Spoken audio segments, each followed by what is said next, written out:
Ar to jau nepietiek, ka tu esi radošs. Tev vajag arī to spēju to padarīt par kaut ko reālu, par kaut kādu priekšmetu. Un tas tieši ir tas, ko mums šī skolā māca.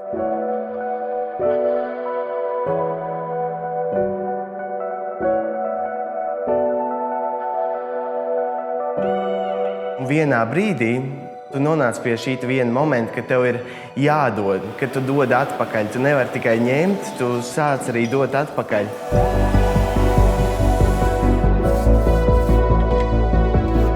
Īpašības, kas ir vajadzīgas radošiem cilvēkiem, protams, radoša domāšana un šī domāšana ārpus saucamās kastes, lai radītu kaut ko oriģinālu, kaut ko nebijušu. Man liekas, bez mākslas pasaule būtu diezgan tukša, jo tas ir kaut kas tev palīdz pacelties virs zemes, mazliet atrauties un aizmirst par kaut kādām ikdienišķajām lietām.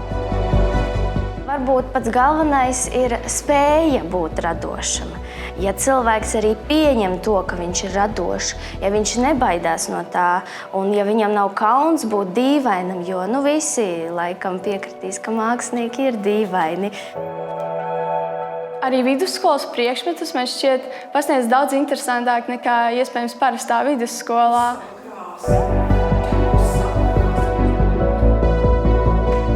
Vienkārši daru, un tad ir tāda laba sajūta. Jums tā nav? Pazīmē, un tad tu paglezno, un tad tu bišķiņ atpūties. Vislabāk sanāk, kad cilvēks tajā darbā ir iekšā.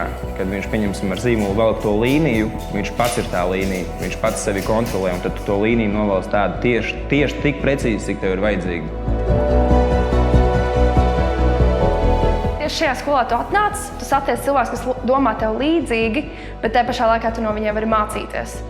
Tu vari mācīties, varbūt kā uz dzīvi skatīties mazliet savādāk. Man ir kaifs no tā darba, tādā labā ziņā. Kāpēc gan nē?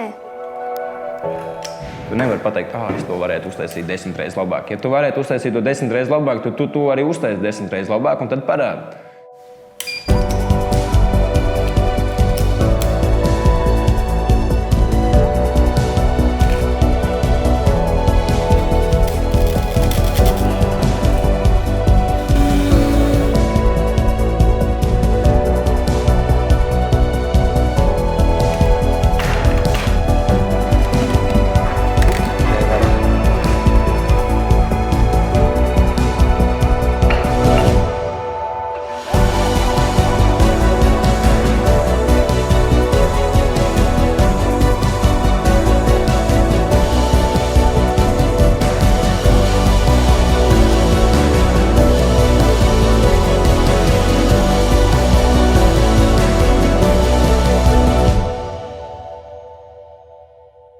Tas ir tā kā otrās mājas.